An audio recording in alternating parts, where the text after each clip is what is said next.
ಶಿಡ್ಲಘಟ್ಟ ನಗರದ ಡಾಲ್ಫಿನ್ ವಿದ್ಯಾಸಂಸ್ಥೆಯ ಸಿಬಿಎಸ್ಇ ಪುಟಾಣಿ ವಿದ್ಯಾರ್ಥಿಗಳಿಂದ ಆಯೋಜಿಸಿದ ಅವಲೋಕನ ಎಂಬ ವಿಜ್ಞಾನ ವಸ್ತು ಪ್ರದರ್ಶನದಲ್ಲಿ ಶಿಕ್ಷಣ ಸಂಯೋಜಕ ಯುವೈ ಮಂಜುನಾಥ್ ಭಾಗವಹಿಸಿ ಮಾತನಾಡಿದ್ದಾರೆ.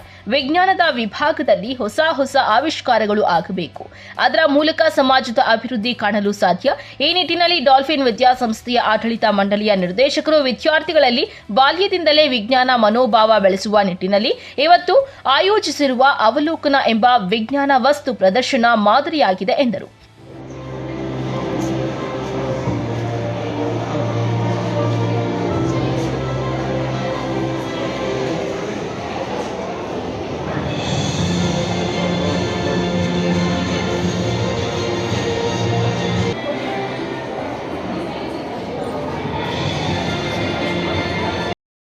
Okay, we are in which season now?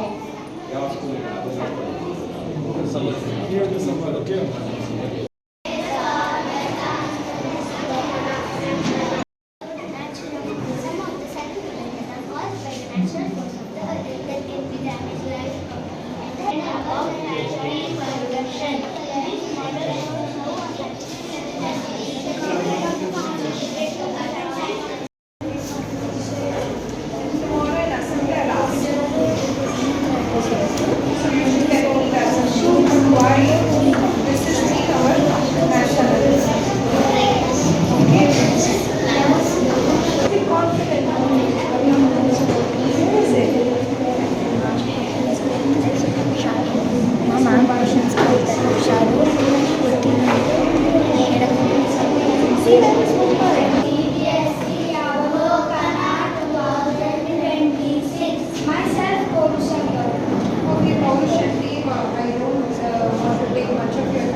There is no proof that the Pluto is destroyed. It is just that it is not found in its axis. Like this, what you are showing, this is called as axis. And now Pluto was in one of the axes and it is not being seen in its axis. My name is Mishika Dea. Yeah, from Greater Vita. Our topic is national symbols.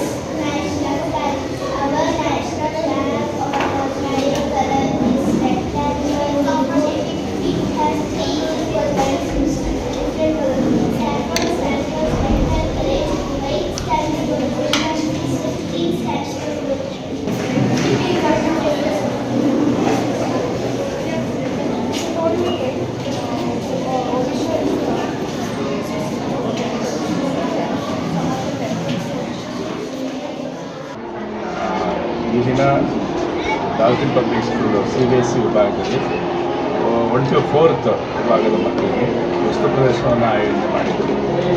ತುಂಬ ಆತ್ಮೀಯವಾಗಿ ನನ್ನನ್ನು ಇಲ್ಲಿ welcome ಮಾಡಿದರು. ನಾನು ಬಂದಿದ್ದು ವಿಜ್ಞಾನ ವಸ್ತು ಪ್ರದರ್ಶನ ಅಂತ ಅಂದ್ಕೊಂಡು, ಬಟ್ ಎಲ್ಲವನ್ನು ಅವಲೋಕಿಸಿದಾಗ ಬಹಳ ಖುಷಿ ಕೊಟ್ಟಂದು ಎಲ್ಲ ಸಬ್ಜೆಕ್ಟಿಗೂ ಅವರು ಏನು ಕ್ಲಾಸ್ ರೂಮ್ ಒಳಗೆ ಕಲ್ತ್ಕೊಳ್ತಾರೆ ಅವ್ರ ಬುಕ್ಕಲ್ಲಿರ್ತಕ್ಕಂಥದ್ದನ್ನು ಪ್ರಾಕ್ಟಿಕಲ್ ಎಕ್ಸ್ಪೀರಿಯೆನ್ಸನ್ನು ಕೊಡಲಿಕ್ಕೆ ಸಾಕಷ್ಟು ಪ್ರಯತ್ನವನ್ನು ಮಾಡಿದ್ದಾರೆ. ಪುಟ್ಟ ಮಕ್ಕಳಿಗೆ ಏನು ಅವಲೋಕನ ಅಂತ ಟೈಟಲ್ ಕೊಟ್ಟು ಒಂದು ಕೆಳಗೆ ಇನ್ನೊಂದು ಲಿಟಲ್ ಮೈಂಡ್ಸ್ ಬಿಗ್ ಐಡಿಯಾಸ್ ಅಂತೇಳಿ ಕಾನ್ಸೆಪ್ಟನ್ನು ಏನು ಕೊಟ್ಟಿದ್ದಾರೆ. ನಿಜವಾಗ್ಲೂ ಅಕ್ಷರ ಸಹ ತುಂಬ ಇಷ್ಟ ಆಯಿತು ನನಗೆ. ಮಕ್ಕಳಿಗೆ ಈ ವಯಸ್ಸಲ್ಲಿನೇ ಏನು ರಿಯಲ್ ಫ್ಯಾಕ್ಟ್ ಏನಿದೆಯೋ ಅದನ್ನು ಅರ್ಥ ಮಾಡಿಸ್ಲಿಕ್ಕೆ ಪ್ರಾಕ್ಟಿಕಲ್ ಎಕ್ಸ್ಪೀರಿಯೆನ್ಸ್ ಕೊಡಲಿಕ್ಕೆ ಪ್ರಯತ್ನ ಮಾಡಿರ್ತಕ್ಕಂಥದ್ದು ಶಿಕ್ಷಕರಿರ್ಬೋದು, ಶಾಲಾ ಆಡಳಿತ ಮಂಡಳಿ ಸಾಕಷ್ಟು ಪ್ರಯತ್ನವನ್ನು ಮಾಡಿದ್ದಾರೆ. ನಿಜವಾಗ್ಲೂ ಬಹಳ ನನಗೆ ಖುಷಿ ಅನ್ನಿಸ್ತು, ಮಕ್ಕಳು ನೋಡಿದ್ರೆ ಹೆಮ್ಮೆ ಅನ್ನಿಸ್ತು. ಎಲ್ಲರೂ ಸಹ ಅತ್ಯುತ್ತಮವಾಗಿ ಅವರು ಎಕ್ಸ್ಪ್ಲೈನನ್ನು ಮಾಡೋದು ನೋಡಿದರೆ ಎಷ್ಟು ಚೂಟಿದಾರಲ್ಲ ಮಕ್ಕಳನ್ನು ಅಂತ ಭಾವನೆ ನನಗೆ ಬರ್ತಾ ಇತ್ತು. ಏನಿಲ್ಲ, ಅವ್ರು ಹೊಸದೇನು ಕಂಡುಹಿಡಿದ ಇದ್ರೂ ಇರ್ತಕ್ಕಂಥ ಕಾನ್ಸೆಪ್ಟ್ಗಳಲ್ಲೇ ಈ ಎಲ್ಲ ವಿಭಾಗಕ್ಕೆ ಸಂಬಂಧಪಟ್ಟರೆ, ಈಗ ಯೋಗದ ಬಗ್ಗೆ ಹೇಳಿದ್ದಾರೆ, ಸ್ಪೋರ್ಟ್ಸ್ನ ಅವಶ್ಯಕತೆ ಬಗ್ಗೆ ಹೇಳ್ತಾರೆ, ಪೇಪರನ್ನು ಹೇಗೆ ತಯಾರು ಮಾಡ್ತೀವಿ ಅನ್ನೋದ್ರ ಬಗ್ಗೆಯೂ ಸಹ ಹೇಳಿದರು. ಅದರಿಂದ ಅವೇರ್ನೆಸ್ಸನ್ನು ಇದೆ ಮಕ್ಕಳಿಗೆ. ಒಂದು ಪೀಸ್ ಆಫ್ ಪೇಪರ್ ತಯಾರು ಮಾಡ್ಬೇಕಾದ್ರೆ ಎಷ್ಟೆಲ್ಲ ಮರಗಳನ್ನು ಕಟ್ ಮಾಡ್ತಕ್ಕಂಥ ಅವಶ್ಯಕತೆ ಇದೆ, ಅದನ್ನು ನಾವು ಯಾವ ರೀತಿ ಬಳಸ್ಕೋಬೇಕು, ಪೇಪರ್ಲೆಸ್ ಎನ್ನುವಂಥ ಕಾನ್ಸೆಪ್ಟ್ ಏನಿದೆ ಅದಕ್ಕೆ ಪೂರಕವಾಗಿ ಮಕ್ಕಳಿಗೆ ಬೆಳೆಸಲಿಕ್ಕೆ ತುಂಬ ಉಪಯುಕ್ತವಾಗಿದೆ. ಎಲ್ಲ ವಿಷಯಕ್ಕೆ ಸಂಬಂಧಪಟ್ಟಂತೆ ಭಾಳ ಚೆನ್ನಾಗಿ ಮಕ್ಕಳು ಅವರವರು ಮಾಡೆಲ್ಗಳನ್ನು ತಯಾರು ಮಾಡಿ, ಅದು ಪೇರೆಂಟ್ಸ್ ಇರ್ಬೋದು ಅಥವಾ ಶಿಕ್ಷಕರ ಡೈರೆಕ್ಷನ್ ಇರ್ಬೋದು, ಬಟ್ ಮಕ್ಕಳಿಗೆ ಒಂದು ಅವಕಾಶ ಮಾಡಿಕೊಟ್ಟಿದ್ದಾರಲ್ಲ, ಬಹಳ ಬಹಳ ಸಂತೋಷ ಪಡುವಂಥ ಸಮಾಚಾರ. ಈ ಎಳೆಯ ವಯಸ್ಸಿನಲ್ಲಿನೇ ಅವರಿಗೆ, ಯಾಕಂತೇಳಿದ್ರೆ ಪ್ರತಿ ಮಕ್ಕಳು ಏನು, ಏಕೆ, ಹೇಗೆ ಅನ್ನೋದು ಪ್ರಶ್ನಿಸೋದ್ರ ಮೂಲಕ ವೈಜ್ಞಾನಿಕ ಮನೋಭಾವನೆ ಬೆಳೆಸ್ಕೋಬೇಕು. ಪರಿಸರದಲ್ಲಿರ್ತಕ್ಕಂಥದ್ದನ್ನು ಯಾಕೆ ಅನ್ನುವಂಥ ಭಾವನೆ ಪ್ರಶ್ನೆ ಹಾಕಬೇಕು, ಪ್ರಶ್ನಿಸದೇ ಏನನ್ನು ಒಪ್ಕೊಳ್ಬಾರ್ದು ಅಂತೇಳಿ ಯಾರು ನಮ್ಮ ಎಚ್ ನರಸಿಂಹರು ಹೇಳಿದ್ದಾರೆ. ಆ ಕಾನ್ಸೆಪ್ಟ್ ಅಂತೆ ಇಲ್ಲಿ ಎಲ್ಲ ಮಕ್ಕಳಿಗೆ ಒಂದು ಬಹಳಷ್ಟು ಒಂದು ಕಲ್ಪನೆಗಳನ್ನು ಮೂಡಿಸಿದ್ದಾರೆ ಚಿಕ್ಕ ಮಕ್ಕಳಲ್ಲೇ.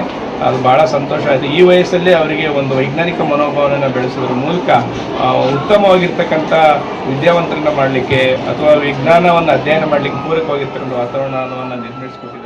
ಈ ಸಂದರ್ಭದಲ್ಲಿ 1ರಿಂದ 4ನೇ ತರಗತಿಯ ಸಿಬಿಎಸ್ಇ ವಿದ್ಯಾರ್ಥಿಗಳು ನಿರೀಕ್ಷೆಗಿಂತ ಹೆಚ್ಚಾಗಿ ವಿವಿಧ ಮಾದರಿಯ ವಸ್ತುಗಳನ್ನು ಸಿದ್ಧಪಡಿಸಿ ಪೋಷಕರ ಮತ್ತು ಶಿಕ್ಷಕರ ಗಮನ ಸೆಳೆಯುವಂತೆ ಮಾಡಿದ್ದಾರೆ.